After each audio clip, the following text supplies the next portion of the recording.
I think there is a difference between dialectical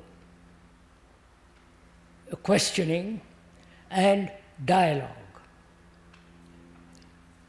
Dialectical questioning or investigation implies, according to the dictionary, to find the truth through opinions. That is the literal meaning of dialectical approach.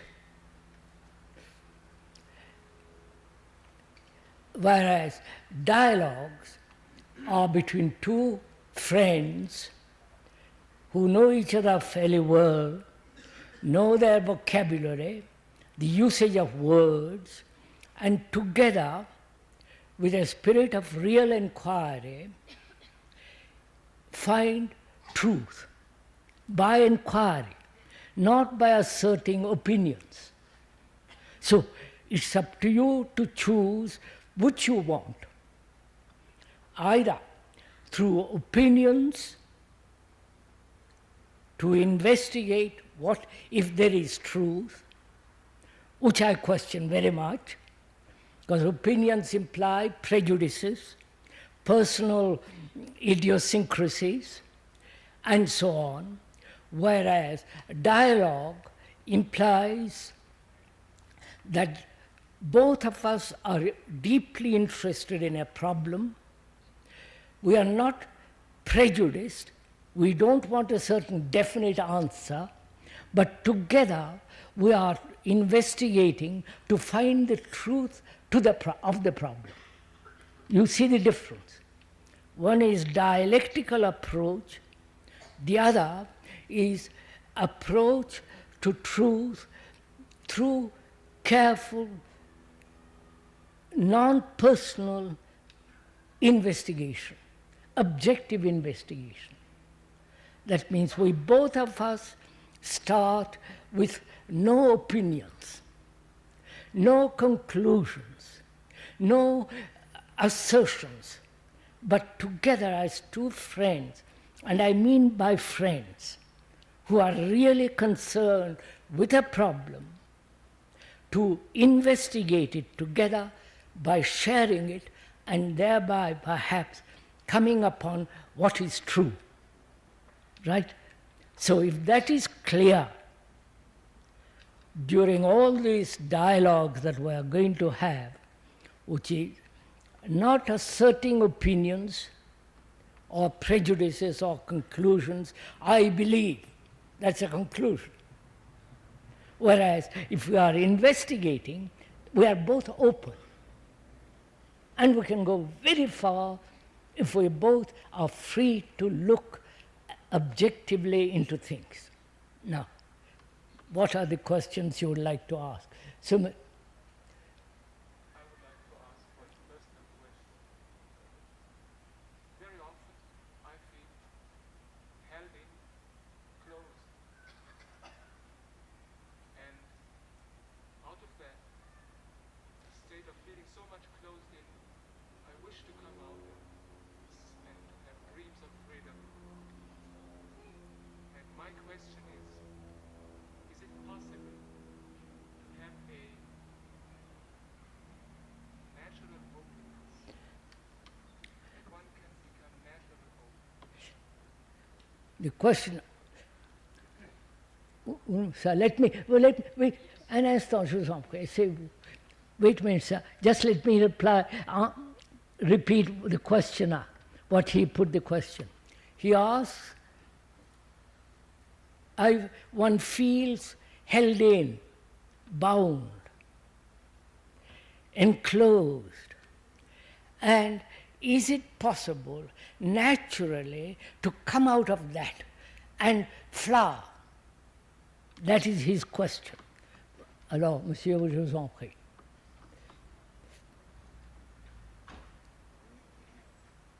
En devenant de plus en plus attentif,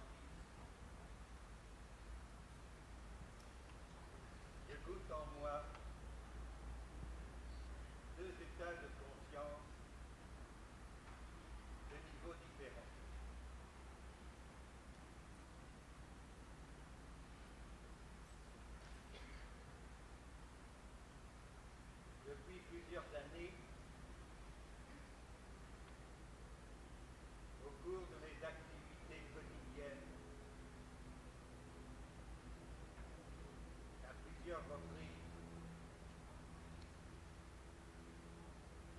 été donné d'éveiller à mon état de sommeil.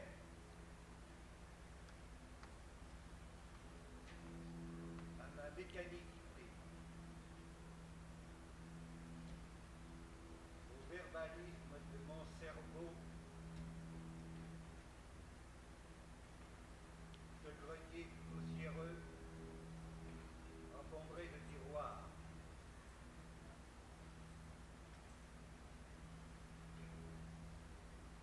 C'est un état où l'attention est fragmentée. L'observation partielle. Du fait de mon identification aux manifestations de mes différents moi. Ces états d'éveil ne duraient qu'un instant. Mais ils m'ont permis, eux seuls, de commencer à me connaître. May I, je vous en prie, may I repeat the question briefly, because otherwise don't make it too long, sir, je vous en prie. The questioner says, as far as I understand it,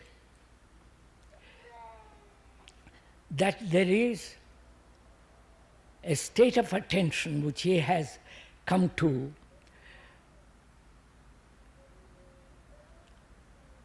which is partial, which is fragmentary, and during sleep,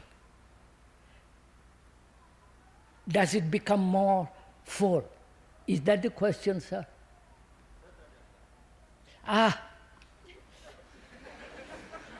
no, some fishy.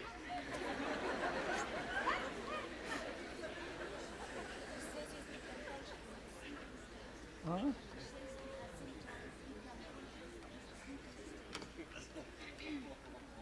He becomes conscious of his sleeping state, which is fragmentary. I understand now. What other question? Just yes, sir. I'm finding that the fear is so huge and the sorrow is so huge that the body has its own intelligence. You know, the nervous system, the senses, it takes like physical time. The body says, I can only take so much. The body will only allow so much. There is so much fear and so much sorrow that biologically or organically the body cannot stand it. It will only allow so much. It can only tolerate so much. Now you're going to put the question. Yes, I'd like to discuss the me. I would like to know whether it is hunger, the me, the image maker, not thought, not memories. For example, if I'm hungry for food, I think of food. I'm not referring to food hunger so much as hunger for love as being the me. Now,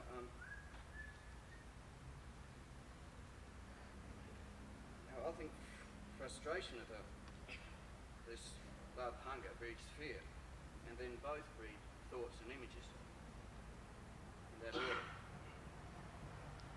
And then they nurse the fear. What is the question, sir? Well, is the me merely the images, the past images, or do you think it is hunger, love hunger? Like love and hunger. Yes, a hunger to be loved, or a hunger for food. I see, I understand the question. Is it me, is the me, the ego, an image created by thought, or is it like hunger for love? Now, just a minute, that's enough questions.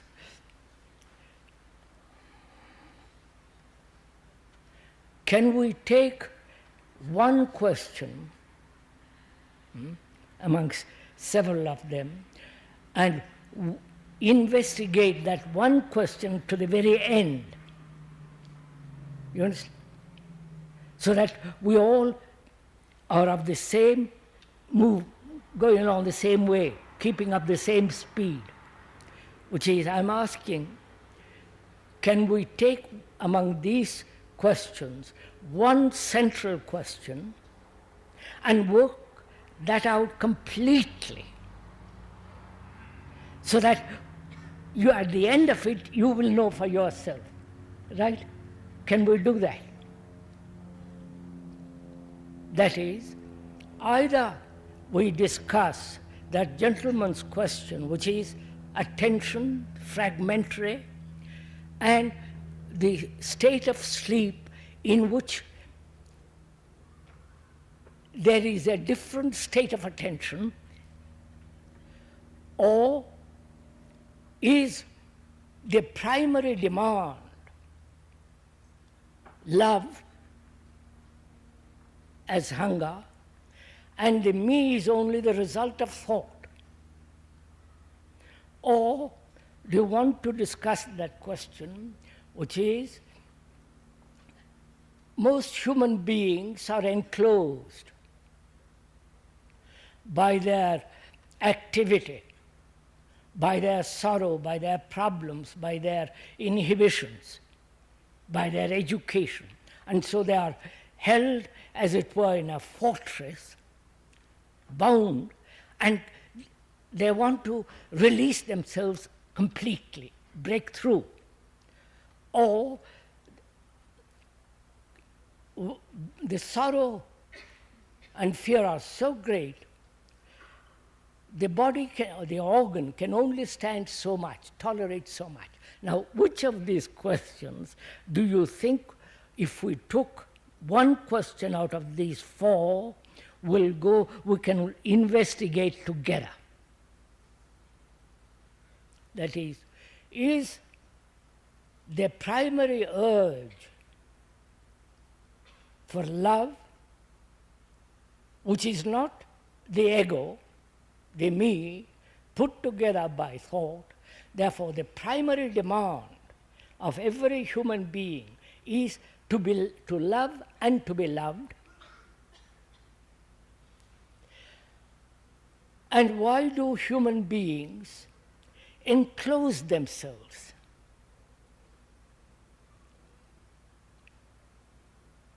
Enclosed by their education, society, by their frustration, all the enclosed, and not being able to get out of that enclosure naturally. And is there an attention which is totally different in the state of sleep, and therefore can that attention be maintained during waking hours, if I understand the question rightly? And the other is fear, sorrow, the physical organism cannot stand too much of it. Now, which of these?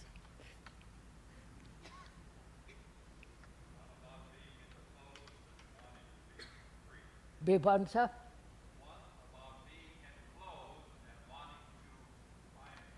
All right, let's begin with that, and perhaps we'll include all the others. The questioner says, please discuss or go into why human beings are enclosed, held in, and never free.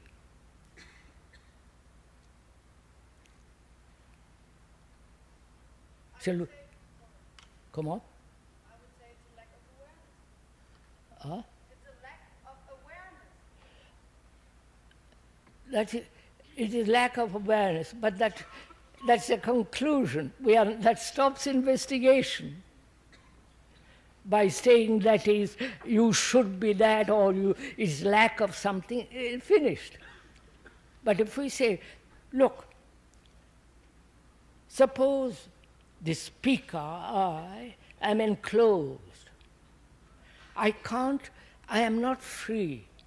I can't express myself. There is not an easy flow. There is not a freedom. Why are human beings right throughout the world? This is not his question. It is the question of humanity. Why human beings are so encircling themselves? Why have they this burden of tremendous weight so that they don't ever feel free? Can we discuss that? Discuss it in the sense, investigate it. Not say, yes, you should be free, or because you lack awareness, or this or that. So please, we are going to go into this question, why human beings, practically everyone in the world, unfortunately, have allowed themselves, or as it happens, that they are living within four walls, as it were. Now, can we investigate it?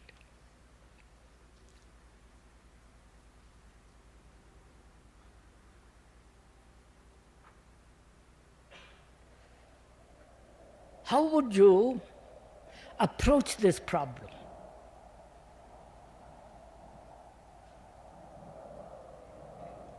You understand my question? I am enclosed. I have been hurt. I have been shocked. I have had a great deal of pain, both physical and psychological. I have had a great many insults, and so on, so on, so on. I am enclosed. And I feel I'm a prisoner. Now, how shall I approach this problem? You understand? What is my approach to it? Is my approach, just a minute, is my approach wanting to be free from this?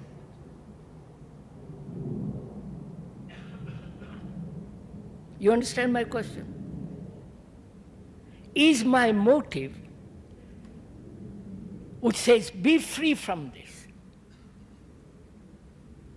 Therefore, I've already started with a direction. Therefore, I'm not investigating. The direction is going to guide me. You understand? I wonder if you grasp this. I'm a prisoner, psychologically, especially psychologically. And I have a motive, which is to break through this. The motive gives a direction, doesn't it? Be quite sure. Wherever there is a motive, it obviously gives a particular line, particular direction. Therefore, I've already started in a direction. Therefore, I've stopped investigating. Is this clear? So am I free of motive in my investigation?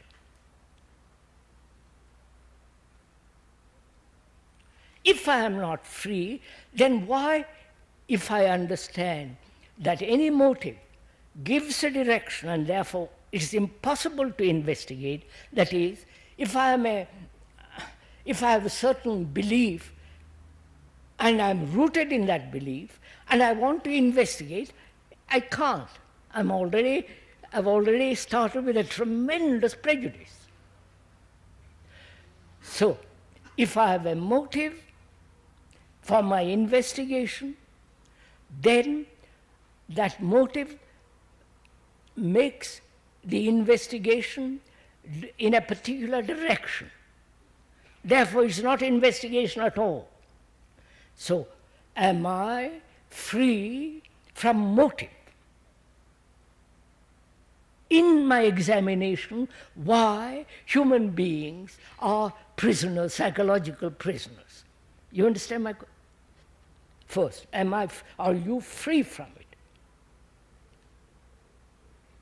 You will be free from it when you see the truth, the truth that a motive gives a direction. And therefore you stop investigating. And hence you say, that's absurd, I'll drop it. You follow it's a natural thing to drop a motive. I wonder if you understand this. You understood this, sir? That is, please be clear. If I want to be free from psychological prison which I have created or others have created or society has created or my parents and so on, if my motive is to be free from the prison, then my eyes are in a particular, are focused in a direction. Therefore, I am not looking. Right? So, I want to understand why I am enclosed, and I see also that if I have a motive, it is not possible to investigate. That's simple. Therefore, I have no motive. Right? Are you in that position? That any psychological investigation demands, it is necessary that there should be no direction. That means you start with no belief, you are free of all that, and therefore investigate. You understand? If I am a Buddhist and I have a certain direction, certain prejudices, I've read a great deal, and I'm convinced of that, it's finished. Or a Catholic, it doesn't matter who it is. So it is very important in order to investigate that there should be freedom to observe. And you can only observe when there is no direction, when there is no motive. Right? So, have you dropped the motive?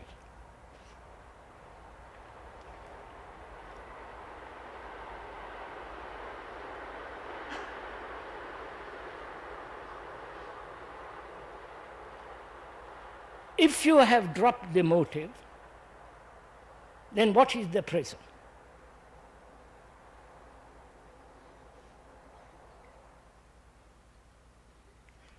You understand? I have no motive. I am looking at what is, which is my prison. My various hurts, wounds, all the things we go through life which make us shrink, become, like a snail that draws in. Now, that is the fact. We are looking at that. What has happened? Is it that I am being hurt from childhood?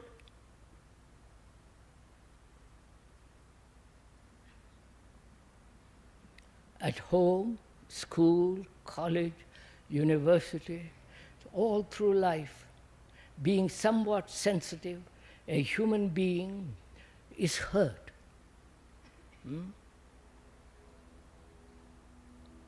And so he begins to withdraw. Right? He begins to enclose himself. So one of the causes of this withdrawal, with this isolation, with this sense of imprisonment, is one of the factors, is hurt. Right? Now, all human beings are hurt. Right? Now, when we generalize all human beings, it gives us much more vitality. You follow? I wonder if you understand that. When I say I am hurt, it is a very small affair. But when I say all human beings are hurt, it becomes something tremendous. You understand? I wonder if you understand this. So, is it possible not to be hurt?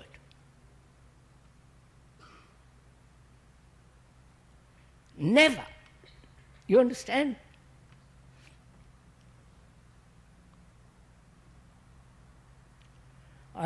One has been hurt when one is young, and the hurt remains through life with most people, right?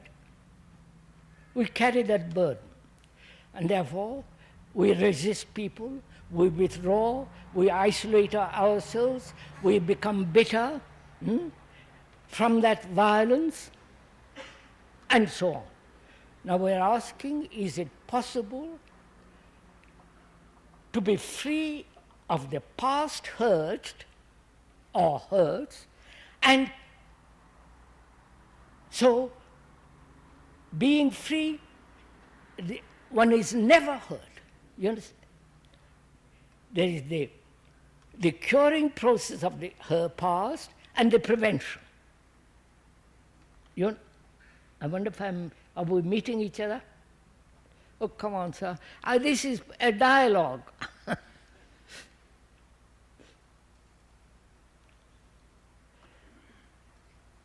You understand my question? There is the past hurt. And is that possible to be free of those past hurts and to prevent future hurts? Right? So that the brain is never hurt. So it remains young. I wonder if you understand. And therefore innocent. The word innocent means, it comes from Latin and so on, which is not incapable of being hurt. So we're going to look at it. I have been hurt. Suppose I have been hurt as a human being from childhood. I know what happens when there are these hurts.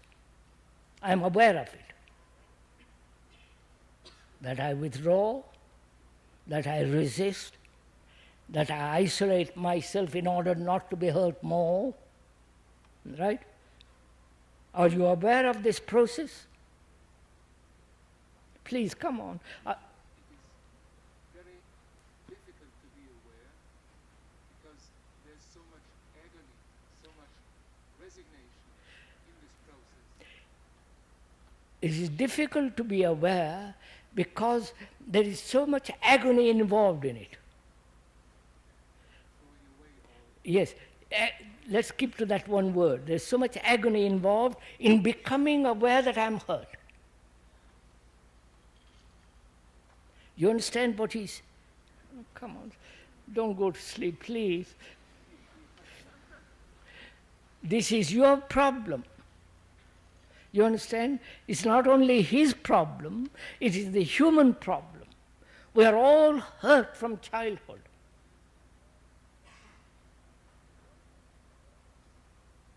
The greater the hurt, the greater the violence. What we say? I wanted to say something. If you say that every human being from childhood on experiences this being hurt, then apparently, to me at least, it looks like an existential dimension of human being, of being a human being.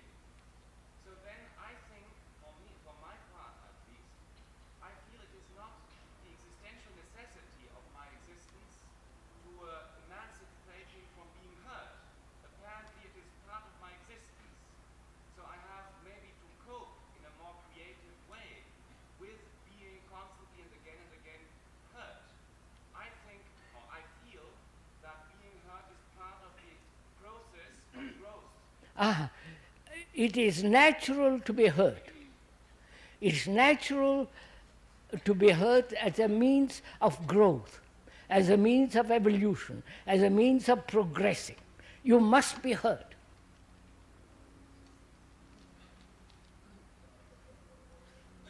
There's a difference, of course, in being hurt and carrying that hurt over, making that hurt something psychological.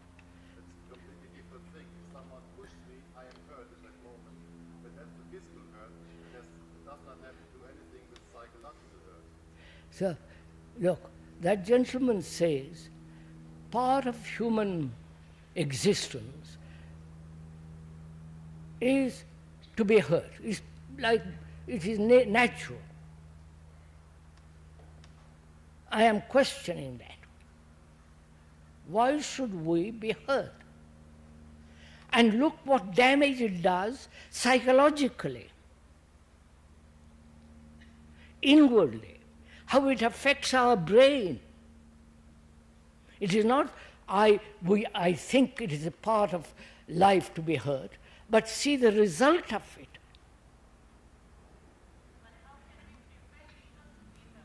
But how can we prevent not to be hurt? Beg pardon? How can we prevent not to be hurt? How can I'm coming to that. We are coming to that. How to prevent hurt and what to do with the hurt that we have. But if we say hurt is part of life, war is a part of life, killing each other a part of life, disease is part of life, psychological disease, then that's the end of that argument. But if we say, is it possible to prevent being hurt? And what to do with the hurt that one has, then we can go into the question.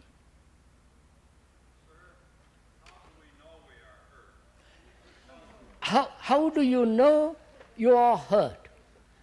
Don't you know you are hurt? Huh?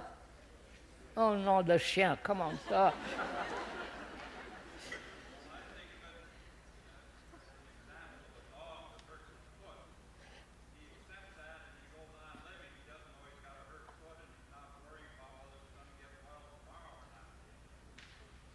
So, look, when in the school or in the family, the child is told, you are not as good as your brother or your sister, you have already hurt that child, right?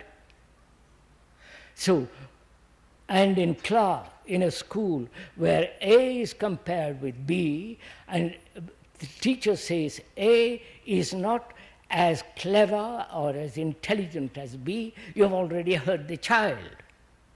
So where there is comparison and competition, there is a hurt. Well, this is so obvious. Now, are we, the gentleman asked too, are we aware that we are hurt? Come on, sir. Huh? Be simple about it, don't complicate it. Are you aware that you are hurt? Thank God. Somebody is fairly frank and comes to it. Now,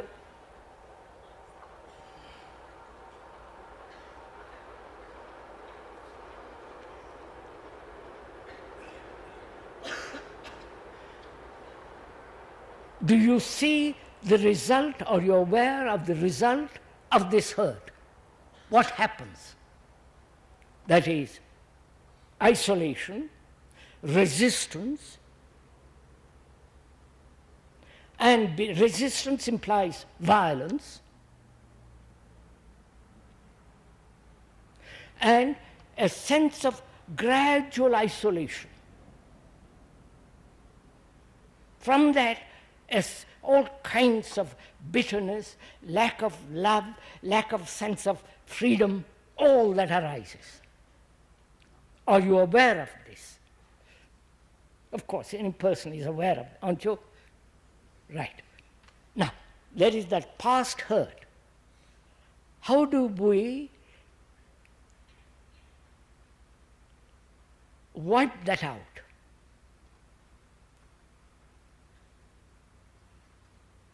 If you say, I must not be hurt, or I won't resist, it's already another form of resistance.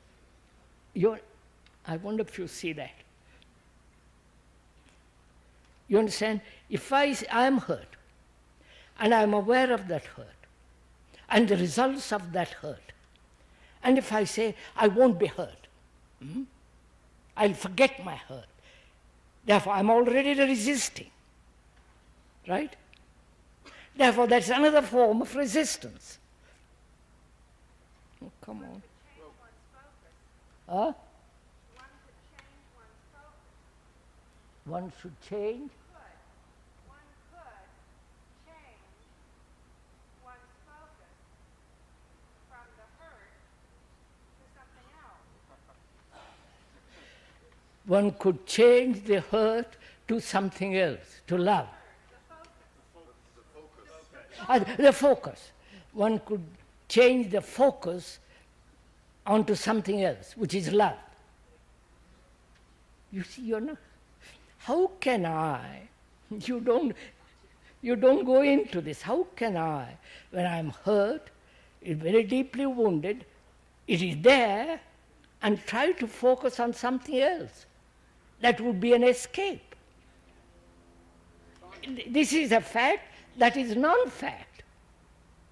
Right? But isn't it only the image we are having of ourselves that are We'll come to that, madam. You're too... So please listen. What am I to do with the hurt which I have? And I see the results of it. What am I to do with that hurt? But I am experiencing that. I've got it. There's an idea that if you experience it thoroughly, it will lessen or disappear. I don't know whether this is... You're saying if I can experience it thoroughly.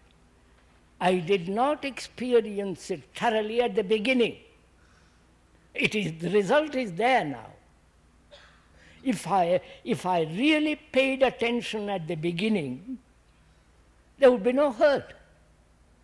But I have not paid attention. So I have got this hurt. What am I to do? Huh? I will tell you, you can understand why I've been hurt. I've got a marvelous image about myself. And that image is hurt. Right? I have an image that I am a very clever man. And you come along, tell me I'm a fool. That hurts me. My image is hurt, right? My image is me. I am not different from my image. Right? Is that clear? Am I different from my image?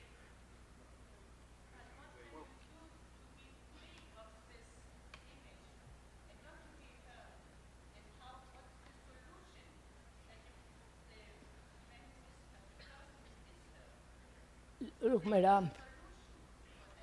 What?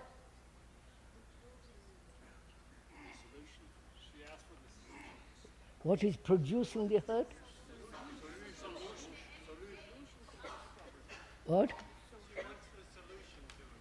What is the solution to it?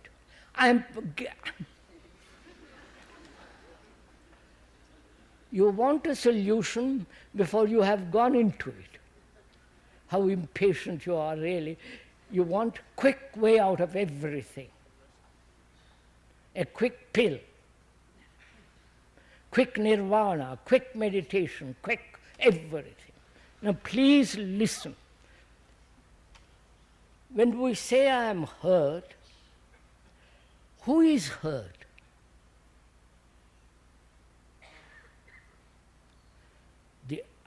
the image which I have about myself is hurt, isn't it?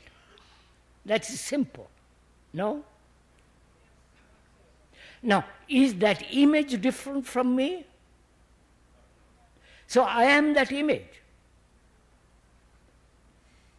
Wait, I'm coming to your question a little later. I am that image because I have created that image. That image has been built through the parents, society, through environmental influence, and so on, so on, so on. So that image is me. I am not different from that image. So when you say something which is not pleasant, that image gets hurt, which is me. Excuse me. So you say, hurt, then every time that we are hurt, our image is changed. Before the hurt, our image is another one than after. And it is the flow of life that we inwardly accept that our image is hurt and changed into another one.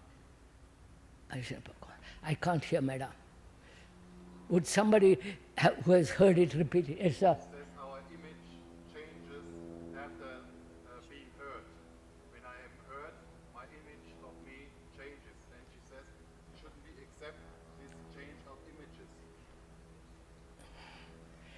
Images change after hurt, but the hurt remains. I may change my image. I may think but the hurt remains. But you don't even investigate this thing. So, isn't it possible that a small child is being hurt before there are images? I'm afraid I can't answer the question because I don't know enough children. So, but you can see for yourself, madam, whether you are hurt. You. If you are hurt, and we are asking, who is hurt? The image you have about yourself, or you different from the image? You must answer this question. Well, it is right for today, but my past hurts. Which is what? Back. Your past is the image which you have had about yourself.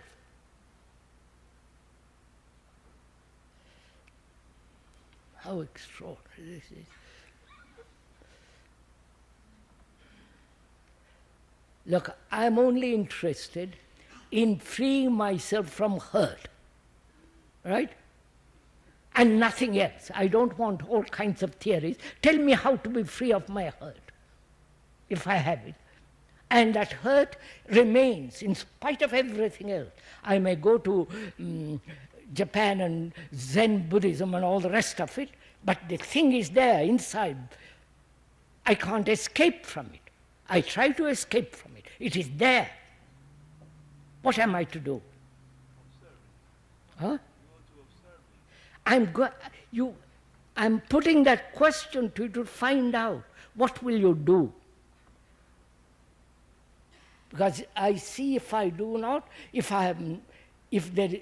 I see the necessity of being free from hurt, because that brings all kinds of ugliness. So I must be free from it. There must be freedom from it. What am I to do?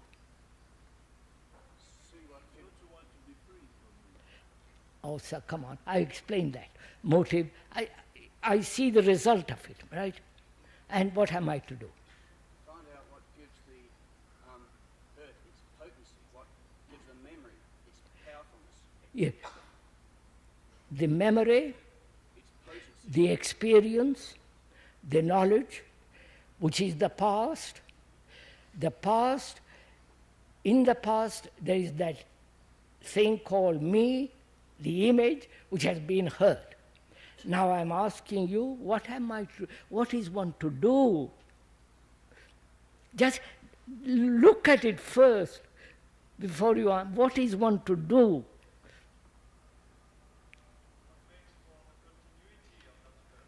Huh? Why this hurt continues?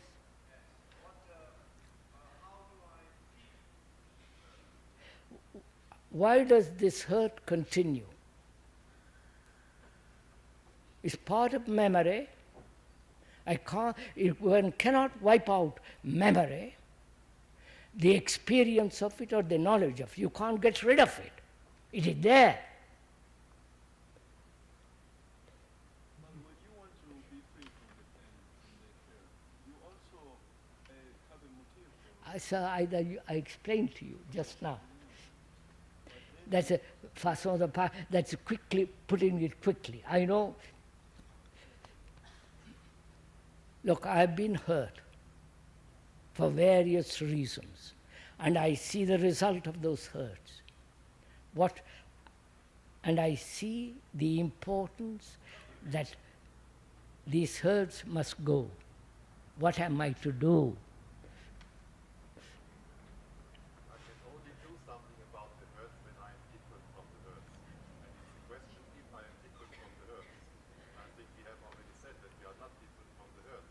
I cannot do anything about the hurts. No. The gentleman says, I am the hurt. The image is the hurt. There is no difference between the image and me. I am that image. And that image has been hurt. And as long as I try to do something about it, I am creating another image. Right? I wonder if you see that. And if the image is what's hurt, and you're not free from, and you can't separate yourself from your images, So, then you can't free yourself from the hurt. therefore, what shall I do? What happens? If I am the hurt, you are not meeting it. If I am the hurt and the image is not different from me, which means the observer is the observed, then what takes place? Stay with it. Huh? Stay with it. There is no motive for to do nothing. If I see that, I stop dividing my mind any longer. That's right, sir. That's right. If I see the truth that I am the image and the image is me, therefore there is no division, then quite a different process takes place, which is there is only observation, not freedom from hurt. There is only observation.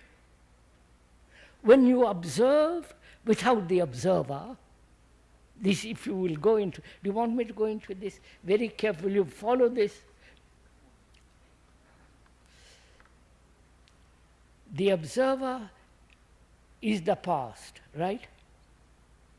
The observer is the memory, the experience, the knowledge, which is the past.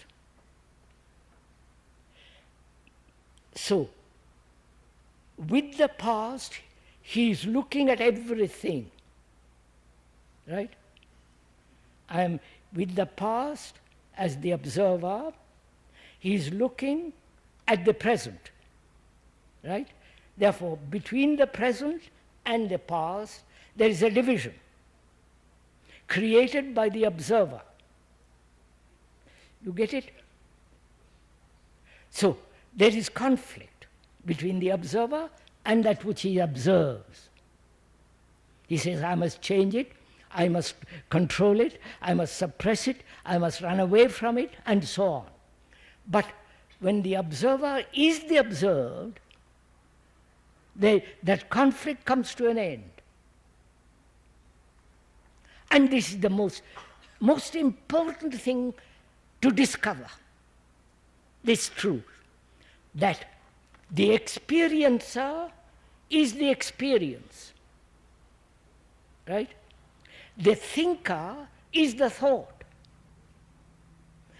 There is no thinker if there is no thought. So the thinker is the thought. Though the thinker says, I'm different. But in actuality, the thinker is the thought. Right? The experiencer is the experience. I'll show it to you, if you are willing to listen. I experience something. To know that I have experienced something, I must recognize it, mustn't I? Of course. I must know what it is. Otherwise, I can't say I've experienced. So, recognition implies the past, doesn't it? The past, with its knowledge, with its memory, is the experience. And he says, I'm experiencing something. So the experiencer is the experience.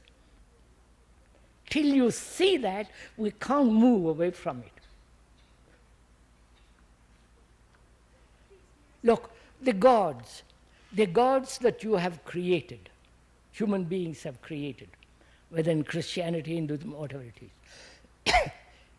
Those gods are the projections of one's own thoughts, one's own desires, right? Do you accept that? Huh?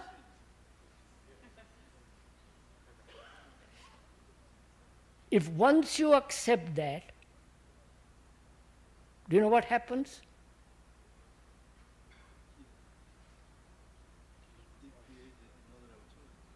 You understand my question? The image that you have made of God is the image that you have built. God hasn't made you into his image, but you have made God into your image. No? For God's sake, it's so simple. No, you agree, but the whole Christianity, the whole world of religious thought is based on that. Once you see that, you deny the whole structure of thought in religious matters. Of course. So wait a minute. So the hurt is not different from me. The me is the image, and that image gets hurt. So I am that image. Like anger is not different from me. I am anger. I might think I am different, but in actuality, I am anger. So, do you see the truth of it? Not the idea of it. The actual truth that when you are angry, that anger is you.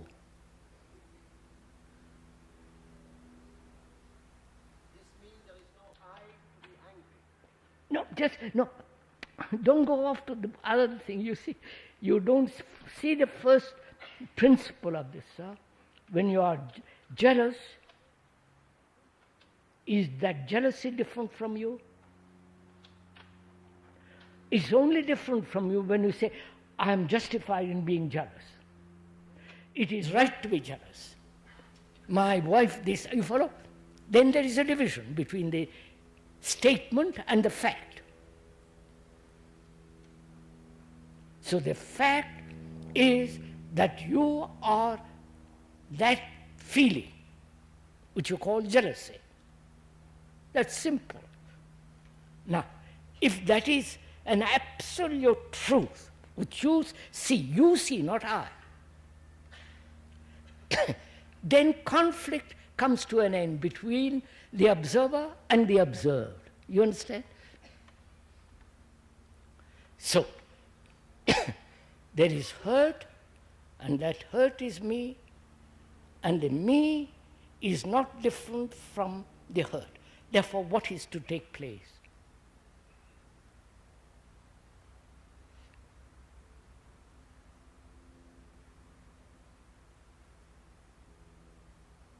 All the energy which I have used in conflict, you understand, between the observer and the observed, is not wasted, right? I wonder if you see this. I have wasted energy in dividing the observer and the observed, the me and the not me, right? I wasted that energy in conflict, in suppression, in trying to run away from it and all the rest of it. But when I do not run away and I see the truth that the observer is the observed, then what takes place? Then energy is observation, right? So I found something. When there is complete energy, there is no recording. You understand? When I give complete attention to your insult, there is no recording. It is only when I am not completely attentive there is recording. You get the point? Have you understood this simple truth? So for God's sake, get it.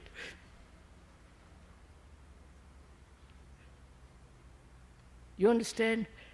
I have wasted my energy in conflict. I say I am not that hurt. I am different from that hurt. Therefore, I try to do something about that hurt, right? I try to run away from it, suppress it, resist it, isolate, and so on. But when I discover the truth that I am that hurt, then I've gathered all that energy which I have wasted in observing what is. In observing what is, the thing undergoes radical change. You got it? So there is no hurt. Now, that is no hurt from the past either. Because you follow? So, with that complete attention, next time you call me something or other, it is not registered. You understand? Where there is complete attention, where there is complete energy of all the senses, there is no recording. What is the source of the attention? Huh? What is the source of the attention? There is no source of attention. Oh, first, sir, please just don't bring in that question yet. Do you see this thing? These marvelous things are so simple. Once, traditionally, we are trained in this formula. That is, I am different from that. Right? I am different from my anger. My God is different from me. My belief is, and so on. That is, we are traditionally accept that the experiencer is different from the experience. And so there is a constant division and conflict. Where there is division, there must be conflict. Right? Do you see that? Nationally, religiously, economically, socially, wherever there is a division, there must be conflict. That's a law. And here I am. I have been hurt, and traditionally I say I am different from the hurt, therefore I will do something about the hurt. Run away from it, escape from it, justify it, build a wall of resistance, and so on, which are all wastage of energy.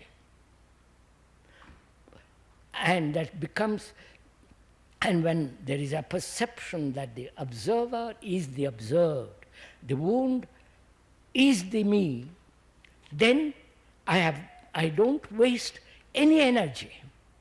With that energy I observe, which is complete attention.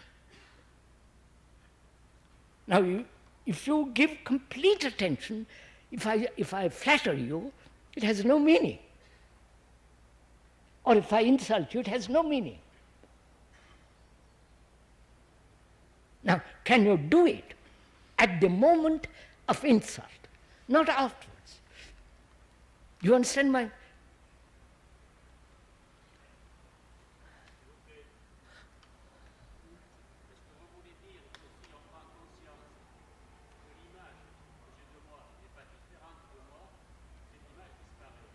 C'est ça.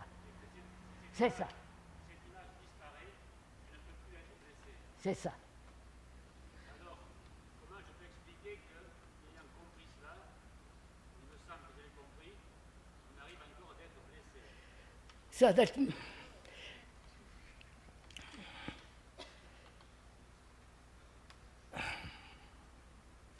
if you give your attention, there is no hurt or the mark of flattery. You understand? That means you have to go very deeply, as the questioner points out, into the whole problem of consciousness. You understand? Where the building images goes on, where the unconscious deep layers of one's mind, the image building is going on. You understand? I may say, yes, I have no image, but down there are images. So can I be conscious? Can I be aware of the totality of my consciousness? You understand? The hidden as well as the open. The total area, field of my consciousness. Can I be aware of the totality of it?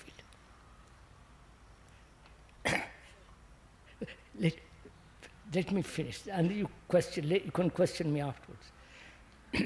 We are used to dividing consciousness into the upper and lower, right?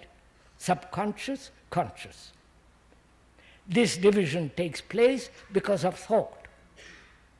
Thought is fragmentary because thought is the result of time.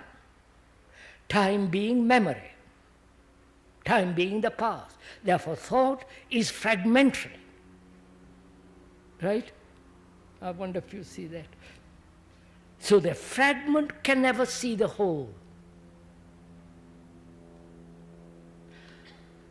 And we say, unless there is an observation of the whole, there can never be freedom from that.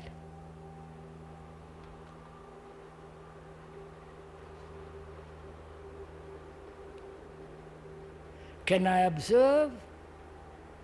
Can a human being observe the total content of consciousness? The total, not one segment or one part or partial, the totality of consciousness. The totality of consciousness is all that it contains, naturally. Attachments, desires, the images which thought has put there, the sorrows, the pains, the anxiety, you follow? The whole human endeavor, all human sorrow, misery, confusion, chaos, all that, at one glance.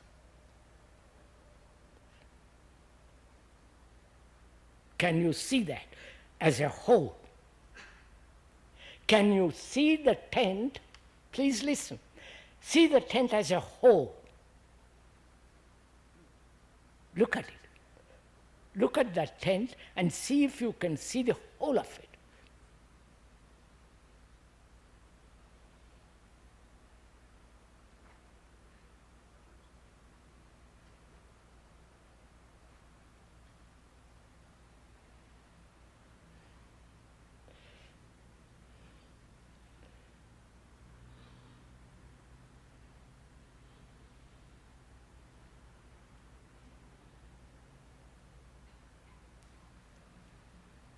I can see the whole of it, what is inside, right? I can't see the whole of it on the outside. You understand? I wonder if you grasp that. I can see this in its entirety. It's very simple. But I can't see what is the outside of it. Right? So, I can only see something entirely if I understand space. Is this true? Can I go on? You see, I'm talking, you're not joining me. I can see the totality of something when I have space. Right? I can only see the tent from the inside, the whole of it. But I can't see the tent from the outside. To see the whole of it, I must not only observe the inside, but the outside. Naturally. That's the whole. Just a minute. So, I must find out, to observe this human consciousness, to see it as a whole.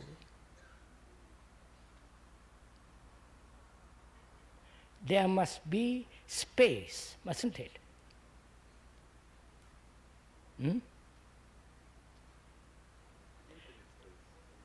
To look at anything, to look at you, I must have space between you and me.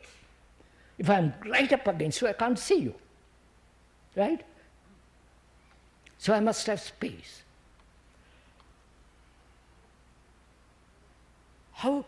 What is space? Are you interested in this? What is space? If there is a center, the space is limited. You may extend it as far as possible, but it's still limited, right? If there is a center. If there is no center, space is immense. Right?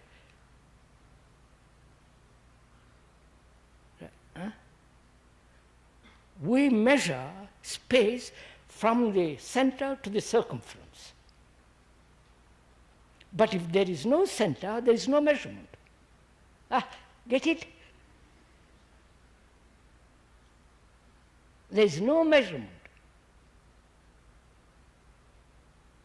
So when there is no measurement, what have you as your consciousness? I wonder if you see it. And don't state it. Look, I am attached to my furniture.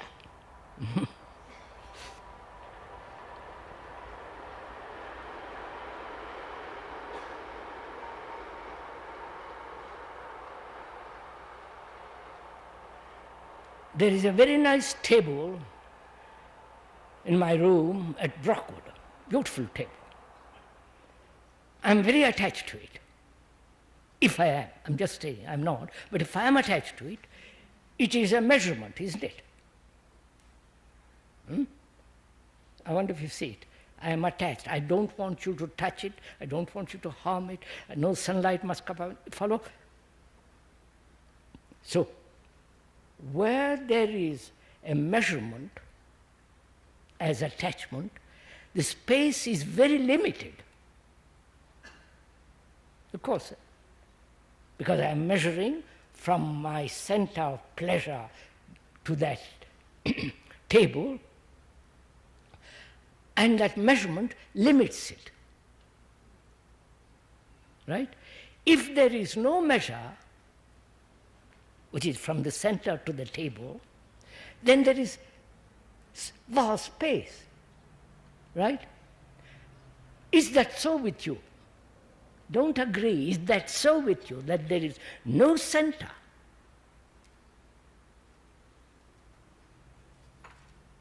And if there is no center, you see the whole of consciousness. I wonder if you do. It's marvelous. You follow? Look, I'm getting excited about this. I'm just going to calm down.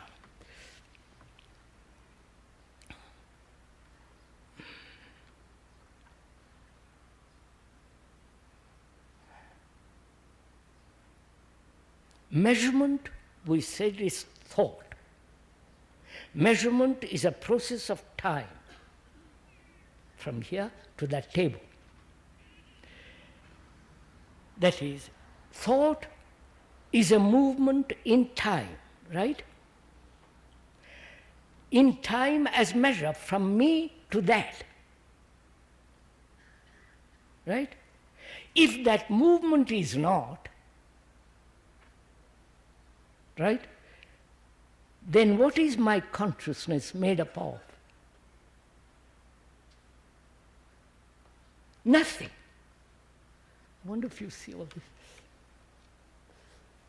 No, you don't see it. This is too difficult. You can't see this.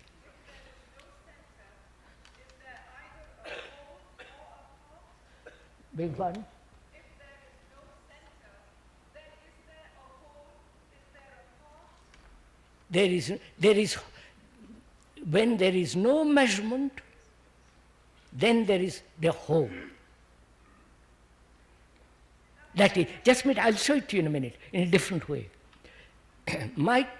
Human consciousness is from a center, isn't it?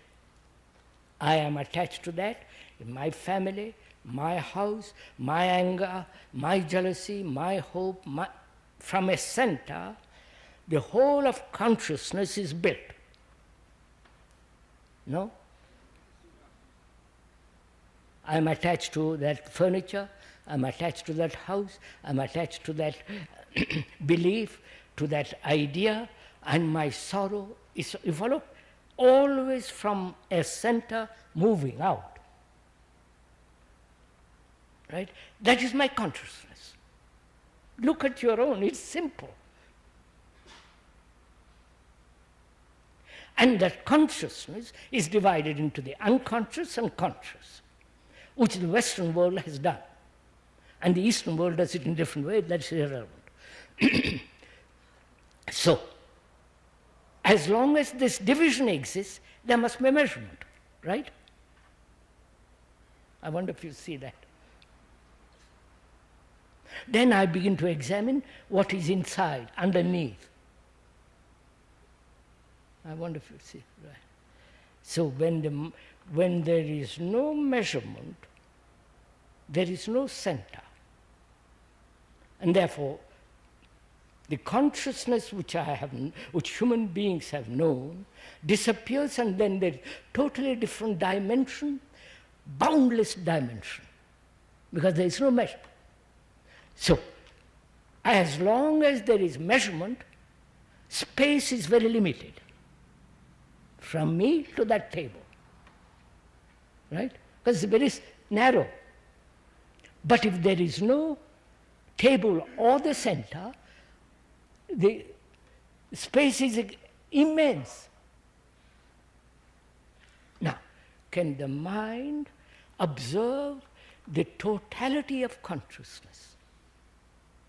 And it can only observe when there is no center saying, this is right, this is wrong, this should be, this should not be. You follow?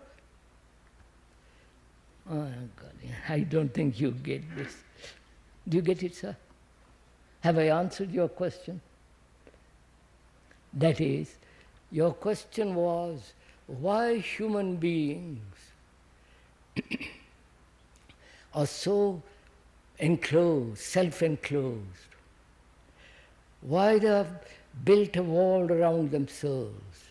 Why they never flower, and in the flowering end to attachments? You follow? All that. Why? And we said, we took one part of that is, human beings are hurt. And they think that hurt is different from me. The me then says, I'm different. Therefore, I'm going to control that hurt. I'm going to change it. I'm going to suppress it. I'm going to run away from it. This is ugly. This shouldn't be. But when this me is that image, and that image is the hurt, then I have all that energy which I have wasted to look at that hurt. And when there is complete energy into that observation, there is no hurt, naturally. I don't understand that, sir. Oh? I don't understand that. You don't, is it a question of English?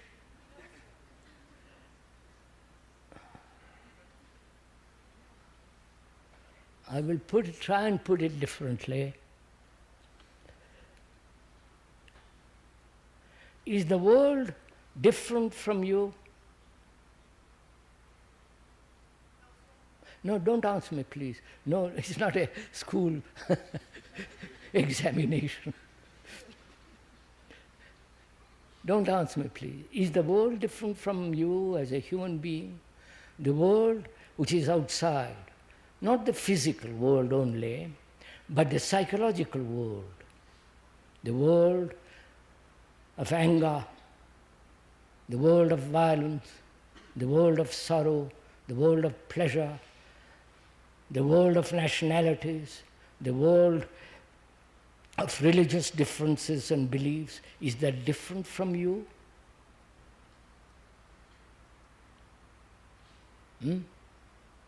No. See the truth of it, not verbal description, the truth of the matter. Go to India, or Japan, or Asia, or America. Human beings, they may put on trousers, have kimonos, or dhotis in India, or this or that. But there, essentially, deep down, they have sorrow, anxiety, misery, uncertainty. You follow? The agony of human existence is the same right through. So you are the world and the world is you. That's the truth.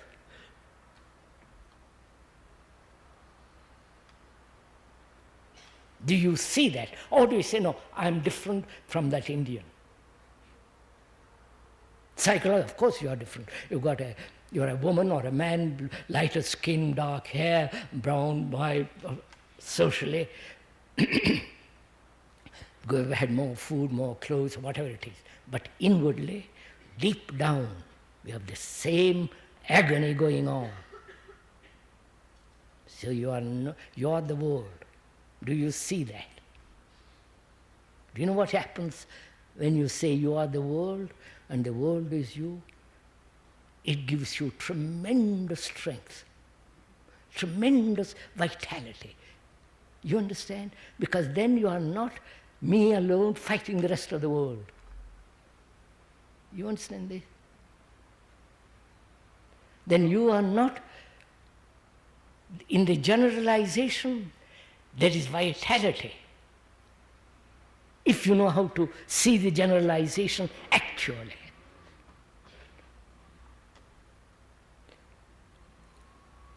So, in the same way, the world is you and the world, and you are the world. Therefore, you are the experiencer, and you think you are different from the experience. Again, that's our prejudice, our tradition, our education. Whereas you are that experience. The experience is not different from the experience. Therefore, there is no searching for experience. You understand? Oh, you are free of experience then. And the mind is free of experience only when it's a light to itself, you understand? Which is truth. Got it? What is the time? 5 to 12. Oh my God.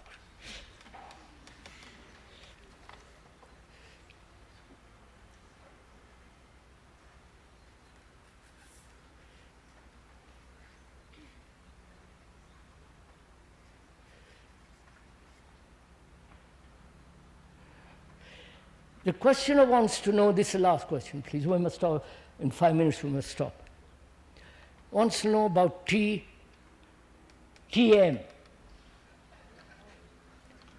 The good old stuff. Transcendental meditation.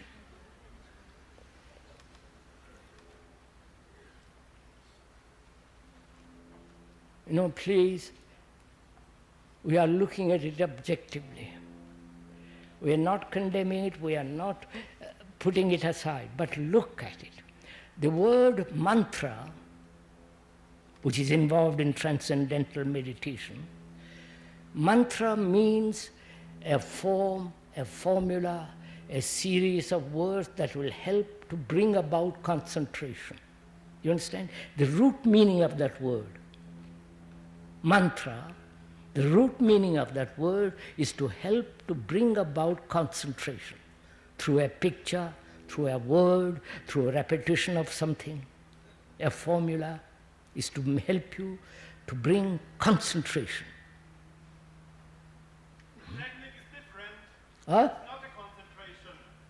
What's that? It's not a concentration. I said, please, sir, I said the root meaning of the word. My God. The root meaning of please, sir, don't take sides. You may be a transcendental meditative person or whatever it is. Don't take sides. We are looking at it. So, the root meaning of that word is to bring about concentration, to help through words, through sentences. Concentration is bringing all your energy to a certain point, right? And resisting any encroachment from on that point, right? To concentrate on a book or on a page means I resist every other movement, right?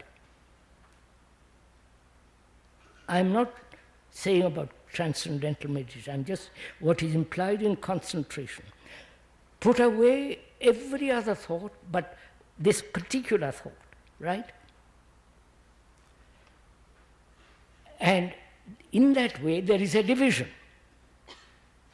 Concentration and non-concentration. You follow? I concentrate for 10 minutes and resist every other encroachment, and therefore I create a division.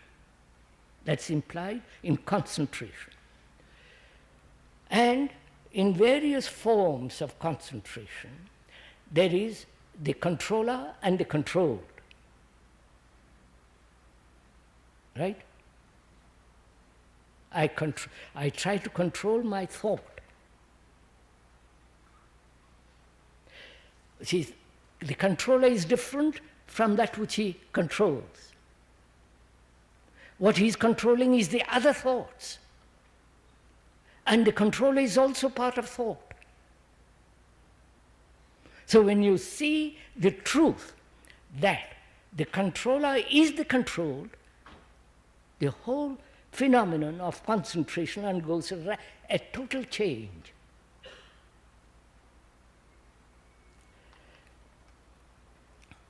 Now, in this transcendental meditation, the word transcendental is an unfortunate word because it means transcend all human conflicts, transcend above everything else.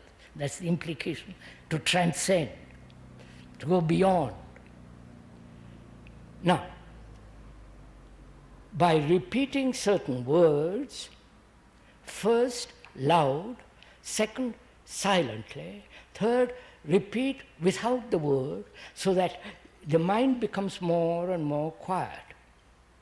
The idea being, through constant repetition of a certain word, you reduce the mind to be quiet. Right? This is the idea of mantra and all the rest of it. To make the mind quiet, which is through a method, through a system, through somebody saying, do this, and you'll get that. The authority and acceptance of authority and gaining something. As we said earlier, in spiritual matters there is no authority. Because you have to be a light to yourself. There is no guru. There is no teacher. There is no leader. You don't need to accept any leader if you practice transcendental meditation. And you become calm, very soothing and very natural.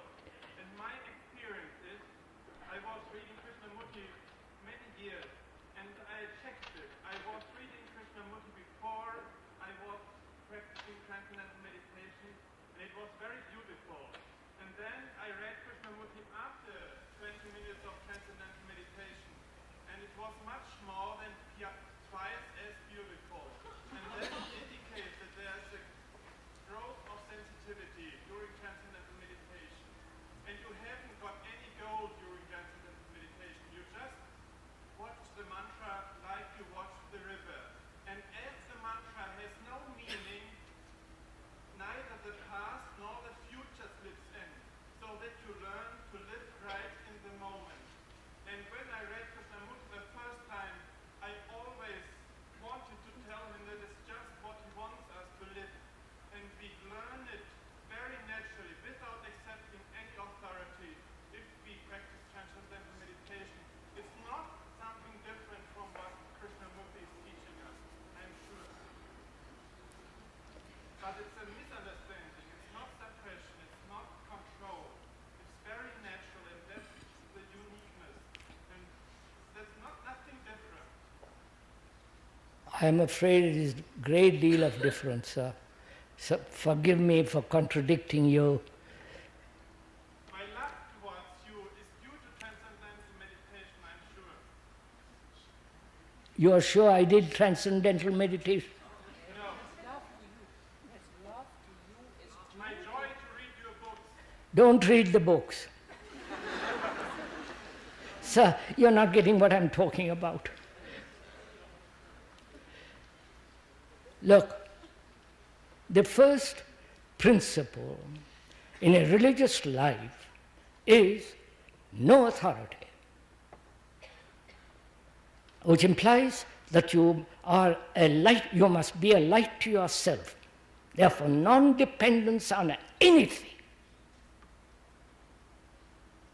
Gurus, mantras, books, persons, nothing. That means to be a light to yourself, it implies that you have to be totally alone. The word alone means all one. You understand, sir? The meaning of that word alone means all one. All made into one. Oh, you people don't know all these things. So when you are alone in that sense, you have abundance of compassion. Therefore, you're a light to yourself. Then you can forget all the gods, all the mantras, all the teachers, nothing matters.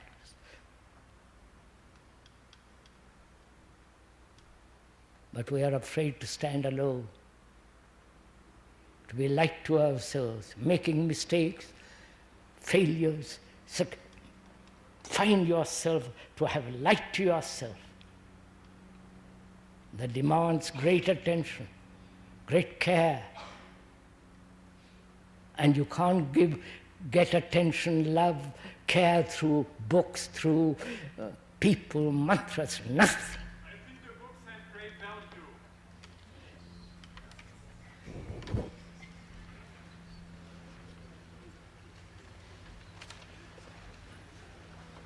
We meet tomorrow.